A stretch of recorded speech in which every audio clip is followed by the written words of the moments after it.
Hi friends, welcome back to our channel Uma Paluri blogs and cooking అండి. ఈరోజు నేను ఎంతో సింపుల్గా టేస్టీగా చేసుకునే పీతల ఇగురిని గ్రేవీతో ఎలా ప్రిపేర్ చేసుకోవాలి ఏంటి అనేది అయితే చూపించేస్తాను ఫ్రెండ్స్. మీకు కూడా నచ్చినట్లయితే తప్పకుండా ట్రై చేయండి. ట్రై చేసి ఎలా వచ్చింది ఏంటి అనేది నాకు కామెంట్ సెక్షన్లో కామెంట్ చేసేయండి ఫ్రెండ్స్.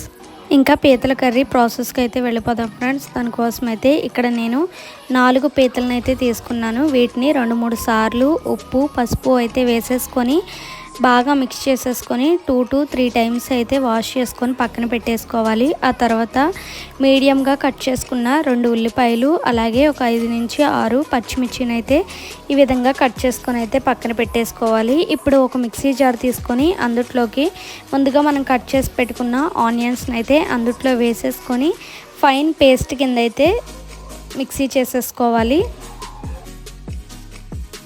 ఆ తర్వాత అదే మిక్సీ జార్లోకి అల్లం వెల్లుల్లి కూడా అయితే వేసేసుకొని ఫైన్ పేస్ట్ కింద అయితే చేసేసుకొని పక్కన పెట్టేసుకోవాలి. ఇంకా కర్రీ ప్రాసెస్లోకి అయితే వెళ్ళిపోదాం ఫ్రెండ్స్. దానికోసం అయితే గ్యాస్ ఆన్ చేసుకొని ఒక కడాయి పెట్టుకొని అందులోకి ఒక 3 టేబుల్ స్పూన్ ఆయిల్ అయితే వేసుకోవాలి. ఆయిల్ అనేది హీట్ అయ్యాక అందులోకి ముందుగా మనం పేస్ట్ చేసి పెట్టుకున్న ఆనియన్ పేస్ట్ని అయితే అందులో వేసేసుకొని కొంచెం పచ్చివాసన పోయే వరకు అయితే లో ఫ్లేమ్లో పెట్టుకొని ఫ్రై చేసేసుకోవాలి. ఆనియన్ అయితే కొంచెం ఫ్రై అయిపోయింది కదా ఫ్రెండ్స్. ఇప్పుడు అందులోకి కట్ చేసి పెట్టుకున్న పచ్చిమిర్చిని కూడా అందులో వేసేసుకొని లైట్ గోల్డెన్ కలర్ వచ్చే వరకు అయితే లో ఫ్లేమ్లో పెట్టుకొని ఫ్రై చేసుకోవాలి. ఆనియన్స్ పచ్చిమిర్చి అయితే చక్కగా ఫ్రై అయిపోయినాయి కదా. ఇప్పుడు అందులోకి ముందుగా మనం శుభ్రం చేసి పెట్టుకున్న పీతలను అయితే అందులో వేసేసుకొని బాగా మిక్స్ చేసేసుకొని మూత పెట్టేసుకొని ఒక 2 మినిట్స్ పాటు అయితే ఆయిల్లో ఫ్రై చేసుకోవాలి.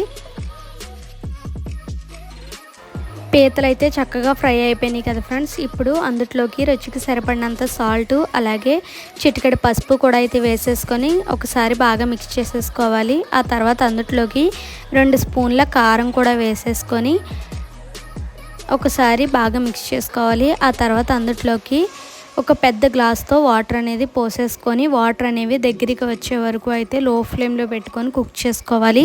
ఈ కర్రీ అంతా కూడా లో ఫ్లేమ్లోనే కుక్ అవ్వాలి ఫ్రెండ్స్. అప్పుడే మంచి టేస్టీగా అయితే ఉంటుంది.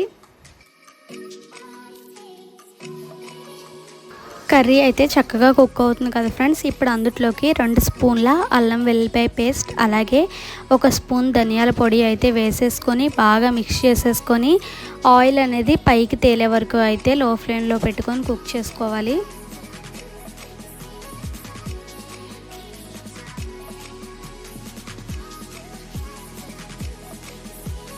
ఇంకా 2 మినిట్స్ ఆగాక మూత అనేది ఓపెన్ చేసి చూస్తే ఆయిల్ అయితే చక్కగా పైకి తేలిపోయింది కదా ఫ్రెండ్స్. ఇంకా పైన కొత్తిమీరతో గార్నిష్ చేసేసుకొని సర్వ్ చేసేసుకుంటే ఎంతో రుచికరంగా సింపుల్గా చేసుకునే పీతల ఇగురు అయితే రెడీ ఫ్రెండ్స్. అంతేనండి, చాలా సింపుల్గా గ్రేవీతో అయితే ఈ విధంగా కర్రీ అనేది ప్రిపేర్ చేసేసుకోవచ్చు. మీకు కూడా నచ్చినట్లయితే తప్పకుండా ట్రై చేయండి. ట్రై చేసి ఎలా వచ్చింది ఏంటి అనేది నా కామెంట్ సెక్షన్లో కామెంట్ చేసేయండి. మళ్ళీ మరో మంచి వీడియోతో మేము ముందుకు వస్తాను. Okay, bye friends.